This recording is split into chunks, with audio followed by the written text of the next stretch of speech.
মুসলমান, এসব কিছু হচ্ছে শুধু প্রেমপ্রীতি নাই, নাই নাই নাই রে আগের মতো নাই, নাই নাই নাই রে, নাই রে কিছু নাই। আগের মতো মানুষ আছে, চরিত্র তো নাই। আবু বকর ওমর ফারুক বলো কোথায় পাই, নামেতে আছে সবই কামে কিছু নাই, নাই নাই নাই রে, নাই রে কিছু নাই, নাই নাই নাই রে আগের মতো নাই। ঠিক কিনা? বিয়ের আগে পরে কোনো কথা নয়, আগের সিদ্ধান্তর মতো আল্লাহ পাকের এই সিদ্ধান্তটাই সমান সমান। এ সন্তান, তোমার জীবন আছে যতদিন তুমি মা বাবার সাথে ভালো আচরণ করবা ততদিন। যাদের মা বাবা আছে তারা তো আজকে মা বাবার সাথে ভালো আচরণ করতে পারবেন। আমল যদি করেন বয়ানের উপরে, তাহলে মা বাবার সাথে ভালো আচরণ করতে পারবেন। কিন্তু অনেক সন্তান এই ময়দানে আছে যাদের মা নাই বাবা নাই, মা বাবারে নিজ হাতে কবরে দাফন করে রাইখা আসছে। এতিম সন্তান, সে যদি আমাকে প্রশ্ন করে, হুজুর আপনার এই ওয়াজের উপরে আমি কেমনে আমল করব?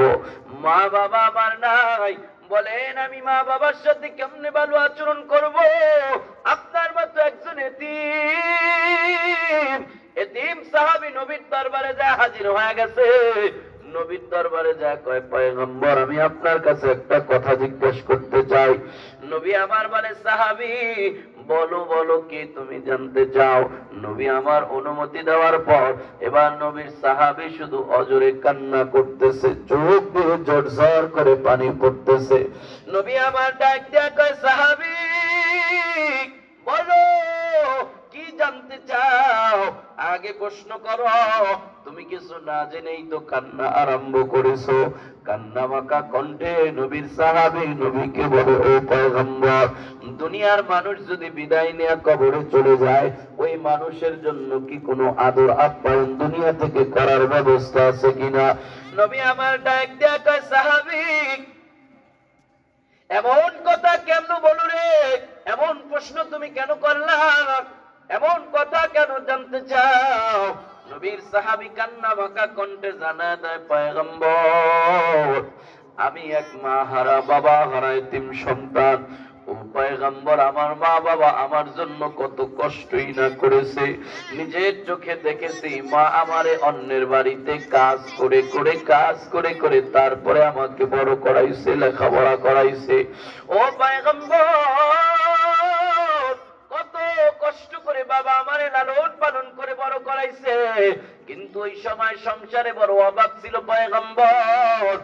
ভালো করে মা বাবা খানার ব্যবস্থা করতে পারে নাই, যতটুকু হইতো আমাকেই খাওয়াইতো, মা বাবা ভালো করে খাইতে পারে নাই। ও পয়গম্বর, আজকে আল্লাহ পাক আমারে বড় বানাইছে, আমারে আল্লাহ পাক টাকা পয়সা দিয়েছে, আজকে আমি টাকার মালিক হয়ে গেছি।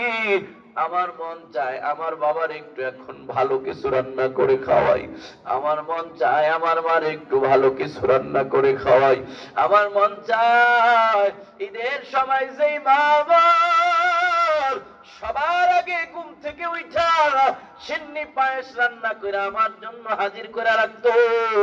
আমার মন চায় এখন আমি একটু আমার মা বাবারে সিন্নি পায়েস খাওয়াই, আমার মন চায় ঈদের সময় বাবার একটা কাপড় কিনা দেই, লুঙ্গি কিনা দেই, মার একটা শাড়ি কিনা দেই। কিন্তু পয়গম্বর, আফসোসের বিষয় হলো মা বাবা আমার কবরের জমিনে চলে গেছে। আজকে আমার সামর্থ্য আছে কিন্তু